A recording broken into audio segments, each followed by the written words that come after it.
Ladies and gentlemen, it's time for our heroic super guide to Lord Slitherspear from the League of Explorers in heroic mode. And man, is this boss serious. He is on the very difficult side. I'd say probably in the top 10 hardest bosses of all time, maybe even top 5. Definitely not the top 2 or 3, but he is really tough. There's just the constant onslaught of big Naga threats. Which let you not win any value game. Even if you deal with his entire board, there's just a giant threat the next turn. You just cannot have enough removal. What I found myself doing with a lot of decks is just trying to beat him before he can get going, in the sense of it's also really hard to, so the natural counter to that would be flood the board with small minions, get really early board control. The problem is he also has slithering archers that are overpowered as hell that deal 2 damage to your entire board. So even if you flood the board and try to get a bunch of minions out to get ahead, you get destroyed that way. If you have answers to his big things, doesn't matter, he just produces more big things. The other tool that makes the flooding strategy tough is he has big 5/7 taunts that come out for cheap that also getting in your way if you try to finish him off. So what I essentially did for the most part is build ways to get very early board control and just pray he doesn't have those archers, and include a couple of ways to get through those big taunts. Like I said, he's on the harder side. I think pretty much any of these decks you'll need several attempts to be able to pull it off. But it is possible with perseverance, and we'll take a look at the decks that pulled it off. First off, we have Druid, where we use the old trick of Innovate Astral Communion to be able to just get out some overpowered minions early on to be able to get you huge board control that hugely outpace his ability. It works around his slithering archers and works around the fact that he's slowly building up over the course of 10 turns the ability to produce big guys. So Innovate Astral, and then pump ways to get big threats out. We have Double Blood of the Ancient, which we can also Faceless as an additional way to get out the 30/30 that can finally destroy him. Kel'Thuzad to get value out of the minions you already get out, like Boom, Sylvanas to steal stuff, Cro-Magus to draw more, etc. Nourish to draw a few on one turn. Ice Howl to get instant momentum, sort of help him clear his board. The Coon Aviana combo to be able to flood the board with several big threats once you get some card draw going. North Sea Kraken to get a big threat out and remove. Onyxia for a big board. Deathwing, the ultimate, get rid of all his stuff out and have a big threat on board. Alexstrasza to heal you up or set his life total lower. Archthief for farm to give you a way to build a big board, etc. Tarantus, big untargetable. And Yasharaj is probably one of the best cards you can get out immediately after doing the Astral Innovate, because he'll keep pulling out more guys and usually can't be dealt with immediately with the tools at Lord Slitherspear's disposal. You obviously need to kind of keep pumping the restart button to actually get off the Innovate Astral early. Probably replace the Innovate with a Wild Growth now so that at least it's not a dead card if you draw it later, given Innovate got nerfed anyway. It doesn't actually speed up your ability to get it out over a Wild Growth unless you actually have double Innovate with the Astral, which the chances are very low. This is one of the stronger decks for taking out Lord Slitherspear in heroic mode. Hunter goes for the early board advantage and a little bit of insurance against the slithering archers in trying to get a Nerubian Egg out to act as disincentive for him to use it while you build up a board. Scavenging Hyena can be a nice threat if you can get to grow that with some alley cats dying, etc. Protect your minions with Crackling Razormaw so that if he does Slithering Archer you still have minions on board. Direwolf Alpha to buff them, Horned Creeper so you still have minions on board, Kindly Grandmother, a little bit of a deterrent, Knife Juggler to pair with all those ability to spawn extra minions. Ironbeak Owls for those big 5/7 taunts so that you can keep going face if you are making progress and trying to bring down his life total. Saboteur, a nice little way to slow him down, to try get him to spend a whole turn using his hero power or have to forgo it one turn, helps a bit. And Vicious Fledgling is another way if you get lucky and this survives and you can go face to potentially be able to snowball. So that's the general plan. Flood the board with early board control. have a couple hopes of getting lucky with runaway scavenging hyenas or vicious fledglings, slow him down with your saboteurs, silence his archers. Again, you need stuff to go right for sure. You need to get lucky, but you have a few ways of being able to get that luck. Slitherspear is a tempo-centric mage deck to cheat out secrets between your mad scientists, your cabal lackeys, and get a lot of board pressure early. Mana Bind gives you cheap spells that he's using. Duplicate can get you a bunch of value on things like Medivh Valet, Mad Scientists, Arcanologists, Secret Keepers, etc. Mana Worm to be able to apply some minions to. Again, we have the Saboteur trick to be able to slow him down or force him to use a whole turn on his hero power. Can really help you stabilize your momentum. Ethereal Arcanist can stay there for, if it can stay for a turn or two, can build up some big value that will let you start snowballing. And Fireballs for some finishing power, and Crystal Runners to just really get some big momentum quick.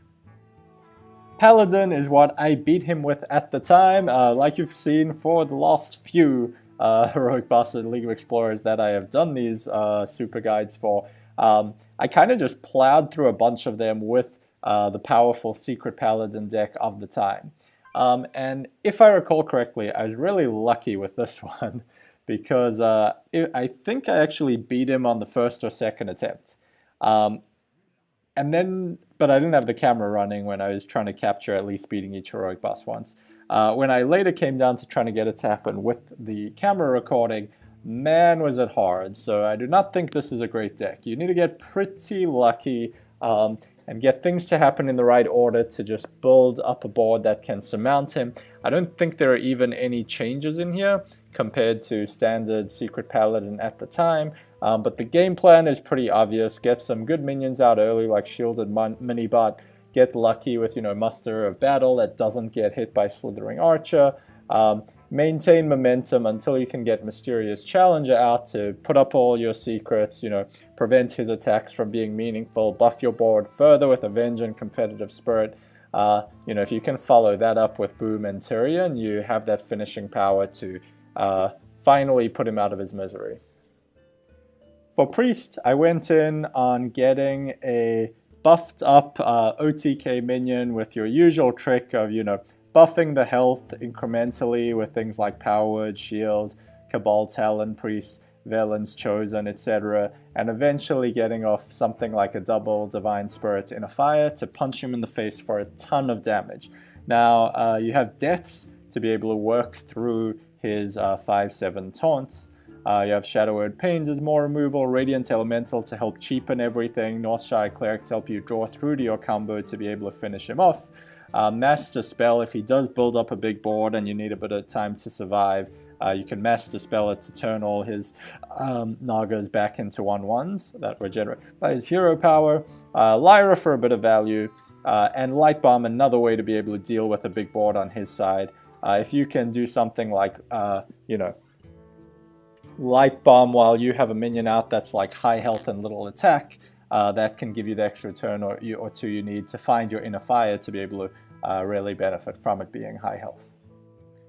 Rogue, I pretty much went all in, as I've done a couple of other occasions, on building up a big questing adventurer or a giant Edwin. Questing adventurer has more ability to snowball, so there's lots of cheap spells with backstabs, counterfeit coins, preps, even shadow steps, Cold Blood's hallucinations, etc. Sinister Strike, just everything you can do to be able to, if you get a questing adventure to stick, just keep building it up, building it up, building it up. Sap the big 5/7 taunt when it comes down, Valspine Slayer to just be able to get them out of the way, and you have the cheap spells to combo, gadgets on to draw through more, eventually get that questing adventure to stick, grow it, and just punch him in the face for massive damage. Shaman, I went with a fun strategy that worked, and it was the Ancestral Call strategy of there's very few minions in this deck, a mistress to give you a tiny bit of life gain and an early play, but really you're just waiting till you can Ancestors Call out your Malagos. There's a bit of card draw in here with Farsights and Ancestral Knowledges to help you get through to make sure you draw your Malygos, even have double Ancestors Calls to make sure we draw one of them. Hexes to slow him down a bit, but the idea is you eventually Ancestral Call a Malygos out, and then can direct a lot of face damage with spells like Lightning Bolts, even Frost Shocks. The idea as well, by the way, is to, because it's hard to pull off the full one-turn OTK, I didn't put something like Thaurissan in here, I just didn't want more minions to mess up the Ancestor's Call, which I've often run into in previous times I've tried this kind of deck. And set you Malygos, throw a bunch of spells at his face, or do an AoE, because you might just need to prevent yourself from dying, but also get an Ancestral Spirit on it, and we only have one of those, so that even if he does kill it, it's back the next turn, and then you can spend a full 10 mana throwing Lava Bursts at face, Lava Shocks, Crackles, Lightning Bolts, etc. We also have Double Devolve as a nice way to reduce some of the potency of the big board that he can build up from his hero power. You may have noticed the strategy I described at the beginning of the video to flood the board with little guys that can sort of take control of board. Warlock is the original class that did this with Zoo. So we're pretty much running a Zoo deck. We like some minions like Possessed Villager and Rubian Egg, which leave bodies behind as disincentive for the Slithering Archer, or at least you get some value out of it. You're going to have Juggler to pair with things like Creeper. You have Darkshire Councilman to grow from getting a lot of minions out, Saboteur to slow him down, a Void Terror so that if you do have something like an Rubian Egg preventing him from doing AoE, you can eventually get massive value out of it by popping it and gaining extra health on your Void Terror. Argus to help buff your minions, Implosion pairs well with Knife Juggler, and Doom Guards for the finishing touch to just get through that final burst. You have Soulfires and Power Overwhelming, so you can get a lot of burst at the end once he inevitably does take control of the board. I went with Pirate Warrior in the case of Warrior, the wild version, which includes some fun things like Ship's Cannon. Having the Spellbreaker is important in this one because of those 5/7 taunts. But otherwise, it's what you'd expect. I mean, it's what you would expect from Pirate Warrior. In Wild, you can get a lot of board presence very quickly with N'Zoth's First Mate, pulling patches, South Sea Deckhands, upgrades repeatedly on your weapons. Like I mentioned, that Spellbreaker is important. You can get a Runaway Frothing Berserker. Fiery War Axe, now that it's been nerfed, should really replace with King's Defender, because it's strictly better given the presence of Dread Corsairs, and Leroy as your typical finisher. Last but not least is the very intimidating task of taking out Lord Slitherspear in heroic mode with basic and common cards only. And the class I did it with was Druid, because with tools like Innovate and buffs, like Mark of the Lotus and Power of the Wild, the idea is to just get as many minions out on board as quickly as possible, buff them all, pray to the heavens that he does not have any of his Slithering Archers, so you do need to get very lucky, but man, if you can get that board to stick, living roots, fireflies, all these things, buff them all, eventually draw into your Savage Roars to be able to take advantage of that early presence and just put him out of his misery. The Naturalizers are important for having 1 mana answers to get rid of those 5/7 taunts if they're sort of what's blocking you from getting a ton of damage in with Savage Roar. I did need a bit of luck for him to, at times, let's say, avoid my minions when he shouldn't have, but this is the deck if you're on super budget. With common and basic cards only, you can take down even the tremendously difficult Heroic Lord Slitherspear.